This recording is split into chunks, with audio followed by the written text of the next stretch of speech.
আবারও নেশাবিরোধী অভিযানে বড়সড় সাফল্য পেল উত্তর ত্রিপুরা জেলার গোয়েন্দা বিভাগ সহ ধর্মনগর থানার পুলিশ।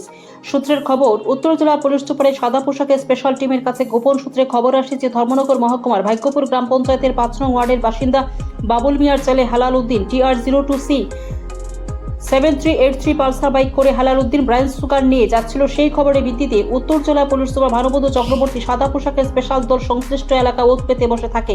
সেই অভিযানে ধর্মনগর থানার পুলিশও সেই এলাকা ওত পেতে বসে রয়েছিল।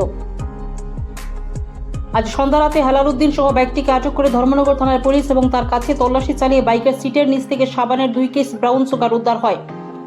পুলিশ জানিয়েছে হেলাল উদ্দিনের বিরুদ্ধে NDPS ধারায় মামলা নিয়ে তদন্ত শুরু করেছে। এদিকে জানা যায় হেলাল উদ্দিন নাকি দীর্ঘদিন ধরে ভাগ্যপুর 5 নং ওয়ার্ড সহ আশপাশ এলাকায় নেশার দ্রব্য ব্রাউন সুগারের রমরমা ব্যবসা চালিয়ে আসছিল। কেউ বাধা দিলে তাকে প্রাণে মারার হুমকিও দিয়েছে বলে জানা গেছে। এক কথায় সে নেশার সাম্রাজ্যে বাদশা হয়ে দাঁড়িয়েছিল সংশ্লিষ্ট এলাকায়। পুলিশ তাকে গ্রেপ্তার করার পর স্থানীয় এলাকার মানুষ স্বস্তির নিঃশ্বাস ফেলছেন বলে জানা গেছে। ভানুচন্দ্রের রিপোর্ট, জি আপডেট। স্টেপ বলতে গতকালকে রাত্রে প্রায় 11টার দিকে হেলাল উদ্দিন বলে একজন ড্রাগ কারবারিকে গোয়েন্দা দপ্তর উত্তর ত্রিপুরা এবং ধর্মনগর থানার পুলিশ যৌথ অভিযানে আটক করে। তার কাছ থেকে 22 গ্রাম বিশুদ্ধ কোয়ালিটির হিরোইন আটক করা হয়েছে, একটা বাইক আটক করা হয়েছে।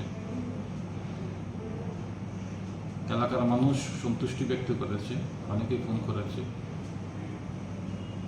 তো একটা আমরা কেস অলরেডি নিয়েছি, তাকে আজকে কোর্টে ফরওয়ার্ড করা হবে, তাকে পুলিশ রিমান্ডে নিয়ে আসা হবে। কত গ্রাম মাল উদ্ধার করা হয়েছে? 22 গ্রাম।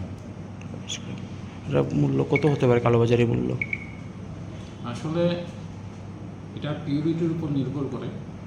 এটা তো খুব ভালো মাল, কারণ আমরা পিউরিটি আমরা টেস্ট করেছি, আমাদের কাছে যে টেস্টিং কিট আছে। তো রেটটা 1 কোটি থেকে 10 কোটি টাকার মধ্যে পড়ে 1 কেজির দাম। এখানে 22 গ্রাম ধরা পড়েছে।